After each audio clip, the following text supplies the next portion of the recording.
Hello दोस्तों, स्वागत है आपका हमारे YouTube channel Sunday study point पे। दोस्तों, आज का हमारा टॉपिक है दिल्ली पुलिस से संबंधित हम के लिए क्वेश्चन लेकर आए हैं। जो प्रीवियस ईयर क्वेश्चन, जो प्रीवियस ईयर्स में जो पेपर हुए हैं, हम वे सभी आपके लिए लेकर आए हैं दिल्ली पुलिस कांस्टेबल भर्ती के लिए। और एग्जाम डेट भी देखिए 27 नवंबर से 14 दिसंबर 2020 ही है। तो अपनी तैयारियों में लगे रहिएगा और बने रहिए हमारे साथ हमारे YouTube channel Sunday study point पे। और अभी तक आपने हमारे यूट्यूब चैनल को सब्सक्राइब नहीं किया, जल्दी से कर दीजिएगा। साथ में बेल आइकन को दबाइए, जो हमारी नेक्स्ट वीडियो अपलोड होगी उसका नोटिफिकेशन सबसे पहले आपको मिल सके। दोस्तों, तो आज का हमारा पहला क्वेश्चन आया है, भारत के किस राज्य का समुद्री तट सबसे अधिक लंबा है? भारत के किस राज्य का समुद्री तट सबसे अधिक लंबा है? आंध्र प्रदेश, महाराष्ट्र, गुजरात, तमिलनाडु। क्या होगा आंसर? ठीक है, आप भी अपने आंसर दे सकते हैं, हमें कमेंट कर सकते हैं और बताइएगा आपको हमारी वीडियो कैसी लगी। ठीक है जी, क्या होगा आंसर? भारत के किस राज्य का समुद्री तट सबसे अधिक लंबा है? आंसर हमारा ऑप्शन नंबर सी है, देखिए गुजरात का ही है। ठीक है जी, ये सर्वाधिक लंबा समुद्री तट है गुजरात का। चलिए नेक्स्ट क्वेश्चन चलते हैं हमारे। कर्क रेखा भारत के ऊपर से गुजरती है, भारत के नीचे से गुजरती है, भारत के मध्य से गुजरती है, भारत से कोई संबंध नहीं है। देखिए कर्क रेखा हमारी कहाँ से गुजरती है? ये आंसर होगा हमारा ऑप्शन नंबर सी है, देखिए भारत के मध्य से गुजरती है और ये 8 राज्यों से होकर गुजरती है। और एक माही नदी है जो राजस्थान में है, वो इस कर्क रेखा को 2 बार काटती है दोस्तों। ठीक है, ये याद रखिएगा आप। चलिए नेक्स्ट क्वेश्चन हमारा, निम्नलिखित में से वह राज्य कौन सा है जिसकी अंतर्राष्ट्रीय सीमाएं 3 देशों से मिलती है? देखिए निम्नलिखित में से वह कौन सा राज्य है जिसकी अंतर्राष्ट्रीय सीमाएं 3 देशों से मिलती है? अरुणाचल प्रदेश, हिमाचल प्रदेश, छत्तीसगढ़, झारखंड। क्या होगा आंसर? वह राज्य है जिसकी अंतर्राष्ट्रीय सीमाएं 3 देशों से मिलती हैं। देखिए आंसर हमारा ऑप्शन नंबर ए है, देखिए अरुणाचल प्रदेश है वो, जिसकी सीमाएं, जो अंतर्राष्ट्रीय सीमाएं 3 देशों से मिलती है। ठीक है जी, चलिए नेक्स्ट क्वेश्चन चलते हैं हमारे। भारत का प्राचीनतम पर्वत कौन सा है? देखिए सबसे प्राचीन पर्वत कौन सा है भारत का?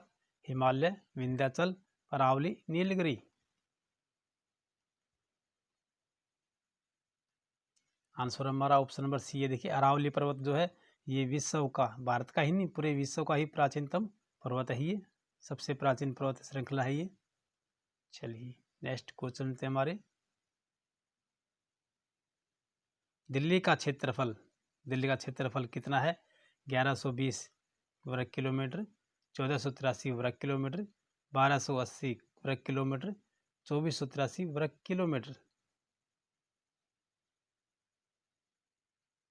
क्या होगा आंसर? देखिए आंसर हमारा 1483 वर्ग किलोमीटर ही। ठीक है जी, चलिए नेक्स्ट क्वेश्चन थे हमारे।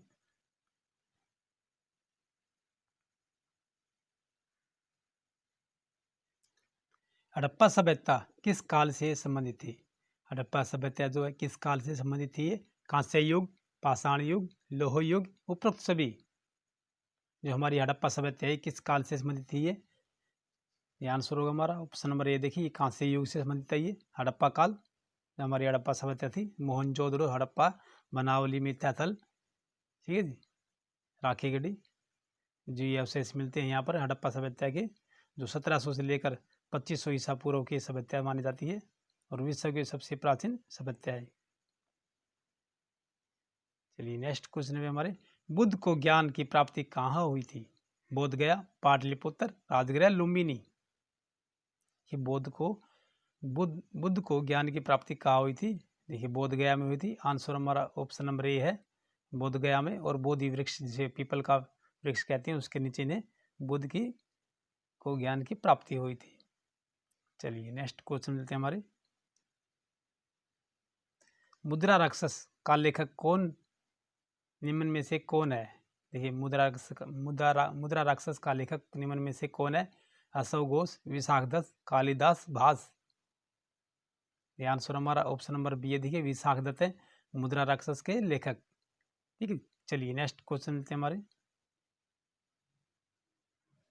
विक्रमी संवत कब से प्रारंभ हुआ है? विक्रमी संवत जो है कि कब से प्रारंभ हुआ है? 78 ईस्वी, 57 ईसा पूर्व, 72 ईसा पूर्व, 56 ईसा पूर्व। विक्रमी संवत कब से प्रारंभ हुआ ये? देखिए आंसर हमारा ऑप्शन नंबर बी है। देखिए 57 ईसा पूर्व शुरू हुआ ये विक्रमी संवत। ठीक है जी। और शक संवत हमारी 78 ईस्वी पूर्व, ये 78 ईस्वी में हमारी शक संवत शुरू हुई है। विक्रमी संवत 57 ईसा पूर्व हुई है। ठीक है जी। और अब जो चल रही है ये विक्रमी संवत जो है ये 277 विक्रमी संवत चल रही है।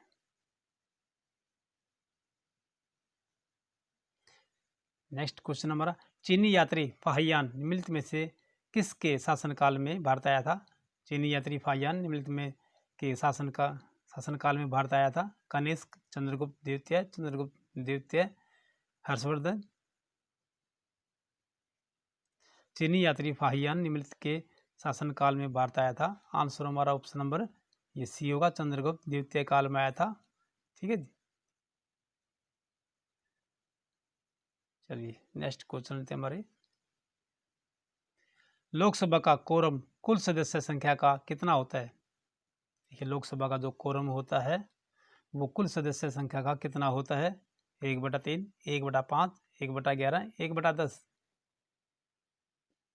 आंसर हमारा ऑप्शन नंबर डी दी 1/10 होता है। ये जो लोकसभा का कोरम होता है उसमें कुल सदस्य संख्या का कितना होता है? ये 1/10 भाग होता है।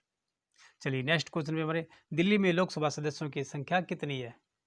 दिल्ली में लोकसभा सदस्यों की संख्या कितनी है? 7, 4, 5, 6। आंसर हमारा ऑप्शन नंबर देखिए ए है, ये 7 संख्या है। लोकसभा सदस्यों की संख्या 7 है दिल्ली में। ये दिल्ली पुलिस का परीक्षा देने जा रहे हैं तो आप इन्हें याद रखिएगा जरूर, काफी महत्वपूर्ण क्वेश्चन है ये। उच्च न्यायालय का न्यायाधीश अपना त्यागपत्र किसे संबोधित करता है? ये उच्च न्यायालय का न्यायाधीश अपना त्यागपत्र किसे संबोधित करता है? कर देता है राष्ट्रपति, अपने न्यायालय के मुख्य न्यायाधीश को, भारत के मुख्य न्यायाधीश को, राज्य के राज्यपाल को। उच्च न्यायालय का न्यायाधीश अपना त्यागपत्र किसे संबोधित करता है, यानी कि अपना त्यागपत्र किसे देता है? ये क्या होगा आंसर? देखिए अपना जो त्याग पत्र है ये राष्ट्रपति को देता है। आंसर हमारा ऑप्शन नंबर ए है। ठीक है। चलिए नेक्स्ट क्वेश्चन लेते हैं हमारे, वित्त आयोग की नियुक्ति कौन करता है? वित्त आयोग की नियुक्ति कौन करता है? भारत के राष्ट्रपति, भारत के प्रधानमंत्री, लोकसभा या राज्यसभा। वित्त आयोग की नियुक्ति कौन करता है? भारत के राष्ट्रपति, भारत के प्रधानमंत्री, लोकसभा या राज्यसभा। ये आंसर होगा हमारा ऑप्शन नंबर फर्स्ट है। देखिए भारत के राष्ट्रपति जो है ये वित्त आयोग की नियुक्ति करते हैं। ठीक है। चलिए नेक्स्ट क्वेश्चन लेते हैं हमारे, भारत के नियंत्रक और महालेखा परीक्षक की नियुक्ति निम्नलिखित में से किसके द्वारा होती है? प्रधानमंत्री, राष्ट्रपति, वित्त मंत्री, गृह मंत्री। भारत के नियंत्रक और महालेखा परीक्षक की नियुक्ति निम्नलिखित में से किसके द्वारा होती है? आंसर होगा हमारा ऑप्शन नंबर बी, देखिए राष्ट्रपति के द्वारा होती है ये। ठीक है। चलिए नेक्स्ट क्वेश्चन लेते हैं हमारे, अर्थशास्त्र का जनक किसे कहा जाता है?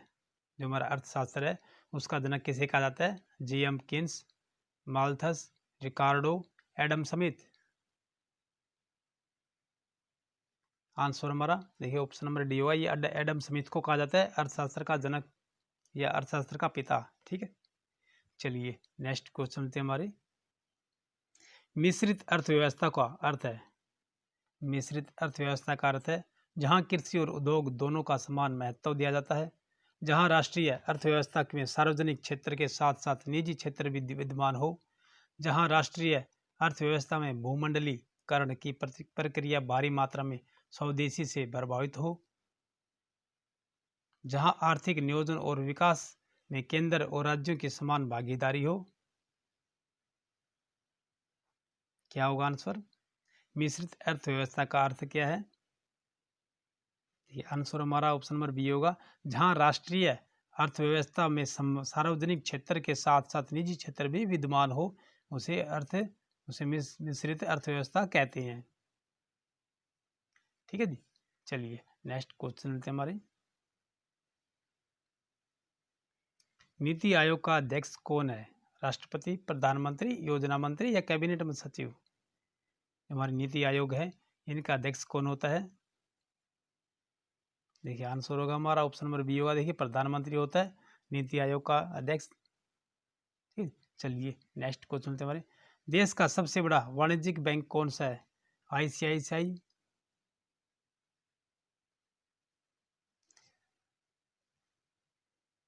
HDFC bank, SBI bank, UTI bank. देश का सबसे बड़ा है ना, देश का सबसे बड़ा वाणिज्यिक बैंक कौन सा है? देखिए आंसर होगा हमारा ऑप्शन नंबर सी है, ये SBI बैंक है, देश का सबसे बड़ा वाणिज्यिक बैंक है ये।